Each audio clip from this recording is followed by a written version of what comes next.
Hello and welcome back. We are doing chapter 3 the basis of human behavior. और आज हम इसमें कौन सा टॉपिक करने वाले हैं? आज हम करने वाले हैं heredity, genes and behaviour. So heredity, genes and behaviour के बारे में हम बात करेंगे. जब एक चाइल्ड की लाइफ बिगिन होती है, जब एक चाइल्ड अभी पैदा भी नहीं हुआ होता, तो सबसे पहले जब कंसीव करती है मदर, तो एक एग जो है वो फर्टिलाइज होता है थ्रू स्पर्म. ठीक है, फादर के स्पर्म उसको फर्टिलाइज करते हैं, और जो वो फर्स्ट सिंगल सेल होता है उसको हम बोलते हैं जाइगोट. वहाँ से एक्चुअली में लाइफ बिगिन होती है, लाइफ शुरू होती है. ठीक है. और ये जो जाइगोट होता है, ये एक छोटा सा टाइनी सा सेल होता है विद अ न्यूक्लियस. सेल के अंदर तो न्यूक्लियस होता ही होता है, और उस न्यूक्लियस में होते हैं क्रोमोसोम्स. और जो क्रोमोसोम्स होते हैं उन क्रोमोसोम्स में with all genes are inherited with each parent in equal numbers.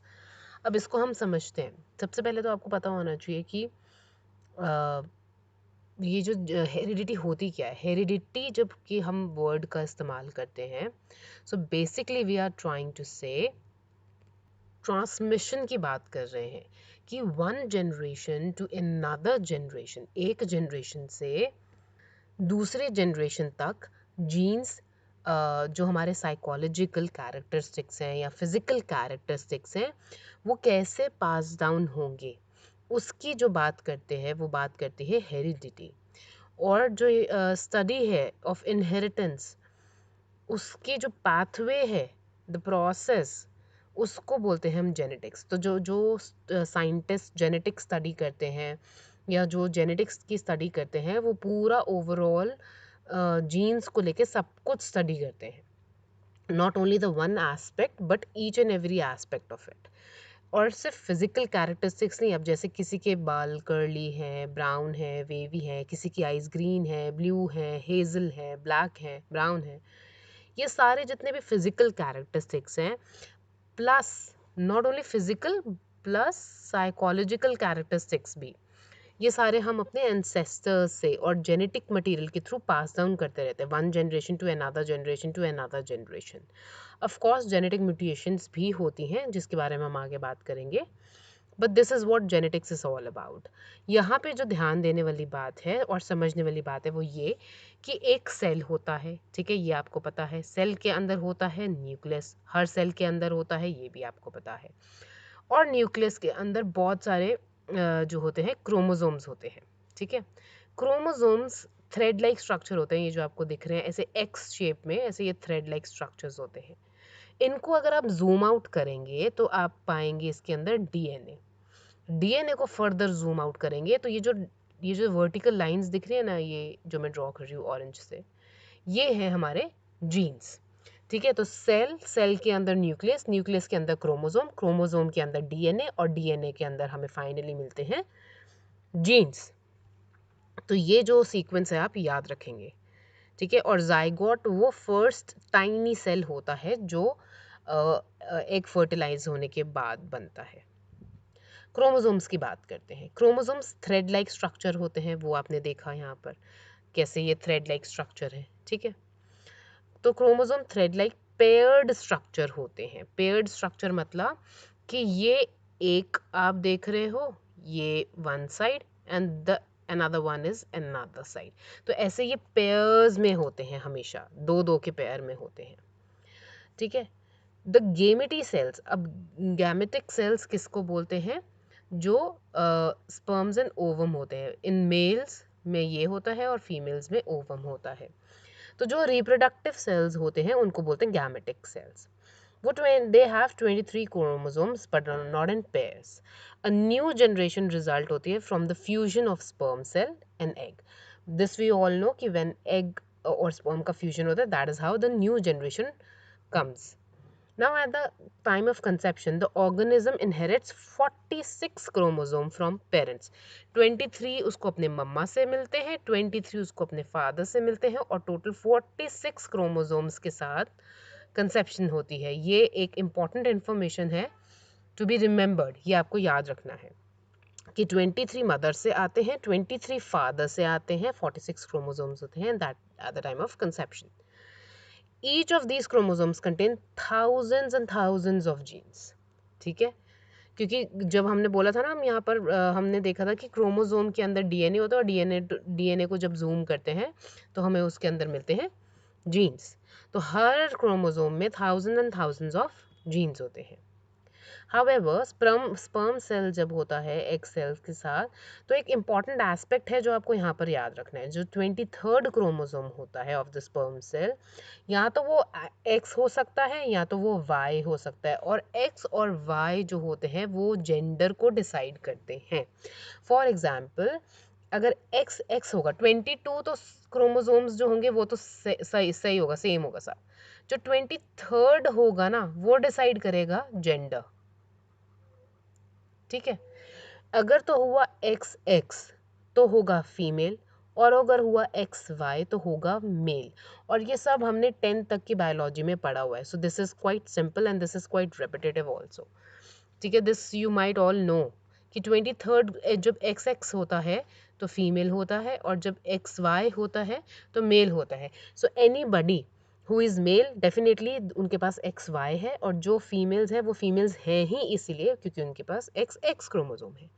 Now in chromosomes को एक्स एक्स और एक्स वाई को, इनको हम बोलते हैं सेक्स क्रोमोसोम्स, क्योंकि ये हमारा जेंडर डिसाइड करते हैं किसी इंडिविजुअल का, इसलिए इनको सेक्स क्रोमोसोम्स बोला जाता है ना। क्रोमोसोम्स जो हैं they are mostly composed of compound, इनके जो होता है वो होता है DNA, deoxyribonucleic acid, और ये फुल फॉर्म आपको याद रखनी है। Another important information to be remembered. Our genes are composed of chiefly DNA molecule, ये तो हम देख चुके हैं। ठीक है, हमने यहाँ पे बोला था ना क्रोमोसोम्स, क्रोमोसोम के अंदर डीएनए, और डीएनए जीन से बने होते हैं। तो वही बात वो यहाँ पर भी बोल रहे हैं कि आर जीन्स जो है डीएनए से बने होते हैं। ठीक है, आगे चलते हैं। Now genes. Now every chromosome stores thousands of genetic commands in form of genes. जो भी हमारे genes हैं वो बहुत सारी चीज़ें स्टोर करते हैं।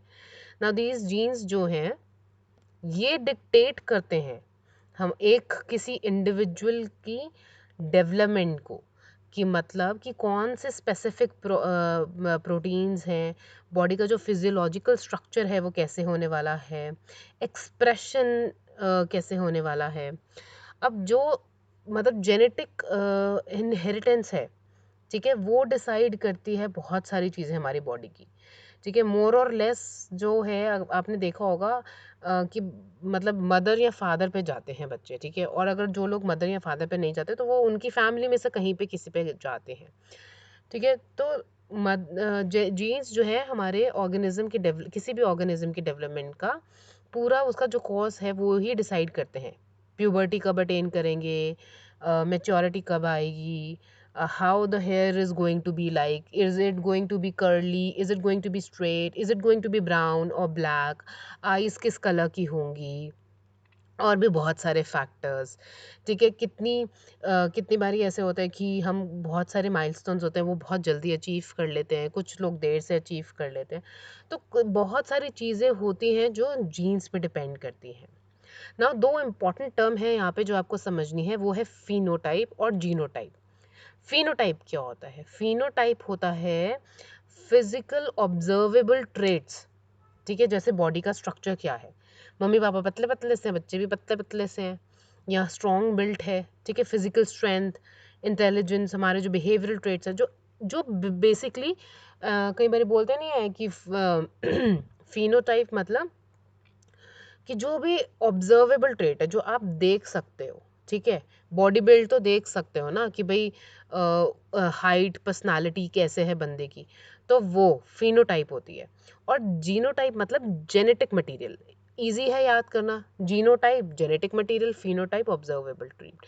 जीन से बना जीनोटाइप और जेनेटिक मटेरियल है, तो उसको तो आप नहीं देख सकते। ठीक है, जीनोटाइप को नहीं देख सकते हैं, बट फिनोटाइप ऑब्जर्वेबल ट्रेट्स होते हैं। ऑल बायोलॉजिकल और साइकोलॉजिकल कैरेक्टरिस्टिक्स जो एक मैन पोजेस करता है is the result of genotype with phenotypic variations. मतलब कि जो भी आपने जेनेटिक इनहेरिटेंस किया है, जो भी आपने जेनेटिकली अपने पेरेंट्स से इनहेरिट किया है, उसका उस जीन का जो एक्सप्रेशन है वो होगा फिनोटाइप। समझ आया? मतलब मान लो कि आपने जेनेटिकली इनहेरिटेंस किया एक अच्छा हाइट, पर्सनालिटी का बॉडी। अब उसका वो वाला जीन्स आपके बॉडी में है, वो हमें कैसे पता चलेगा? उसके एक्सप्रेशन से। ठीक है, आपकी हाइट, पर्सनालिटी अच्छी है, टॉल बिल्ट, अच्छा बिल्ट, बॉडी वगैरह, सो वो हमें फिनोटाइप बेसिकली एक्सप्रेशन है जीनोटाइप का। जो भी जीन हमने इनहेरिटेंस हमने इनहेरिट किया है मदर फादर से, उसका जो फिजिकल ऑब्जर्वेबल आउटकम है वो है फिनोटाइप। ऐसे वो अपने आप को जीन एक्सप्रेस करता है, वो है फिनोटाइप। ठीक है, तो एक्सप्रेशन है फिनोटाइप और genotype is the genetic material. I hope ये क्लियर है। फिर जीन जो होती है वो एग्जिस्ट करती है डिफरेंट फॉर्म में, बहुत ही तरीके के जीन्स है। और इनफैक्ट ऐसे बोला जाता है कि जो साइंटिस्ट हैं वो अभी तक पता लगा रहे हैं कौन कौन से जीन्स किस किस चीज़ों के लिए रिस्पॉन्सिबल है। कुछ ना कुछ नया मिलता ही रहता है। Thousands and thousands of genes की वैरायटी है हमारे पास। एक जीन जब दूसरी जीन कुछ कन्वर्जन होता है, उसको बोलते हैं जेनेटिक म्यूटेशन। ये कब होती है? एट द टाइम जब कंसेप्शन होता है और चाइल्ड बनना शुरू होता है, तो उस डेवलप होना शुरू होता है, तो ऑब्वियसली जेनेटिक म्यूटेशन देखो कैसे प्लेस कर जेनेटिक म्यूटेशन होती है। जेनेटिक म्यूटेशन ये यहाँ पे जेनेटिक म्यूटेशन प्लीज़ वो हॉलीवुड मूवीज़ की तरह नहीं है इंजेक्शन लगाया और हल्क बन गए। ठीक है, इतना बॉडी मसल फैट ये वो सब कुछ और पावर्स वावर्स आ गई, वो जेनेटिक म्यूटेशन हो गया। That is not what we are talking about. Genetic mutation का यहाँ पर मतलब है कि दो जीन्स जब क्रोमोसोम होते हैं ना, आपने सेल की डिवीजन पढ़ी होगी। सेल कैसे डिवाइड करते हैं? सेल की जब डिवीजन होती है, सेल वो माइटोसिस मियोसिस करके ऐसे इतने इतने सारे सेल्स डिवाइड होते रहते हैं, सेल डिवाइड होते रहते हैं, है ना? तो जेनेटिक म्यूटेशन क्या होती है? माइटोसिस और मियोसिस में ये जो जब क्रोमोसोम्स होते हैं ना, जब क्रोमोसोम्स ऐसे डिवाइड हो रहे होते हैं और अपना सारा वे प्रोसेस हो रहा होता है, तो क्रोमोसोम का ये वाला हिस्सा यहाँ चला जाता है और ये वाला हिस्सा यहाँ आता है, इंटरचेंज हो जाता है। ये होता है जेनेटिक म्यूटेशन।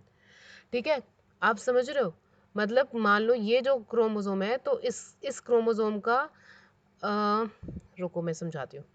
मान लो ये एक क्रोमोसोम है, ठीक है, और इसमें हम ले लेते हैं कोई डिफरेंट कलर ले लेते हैं। ये एक यहाँ से ये है, ये ब्लू कलर का, ठीक है। और एक क्रोमोसोम दूसरा है, ये ऐसा वाला, और ये है थोड़ा सा, ये कर देते हैं इसको पिंक कलर। ठीक है, अगर आपको दिख रहा है तो ये पिंक कलर। अब जब जेनेटिक म्यूटेशन की होती है, तो जेनेटिक म्यूटेशन में क्या होता है? जेनेटिक म्यूटेशन में ये उल्टा हो जाएगा।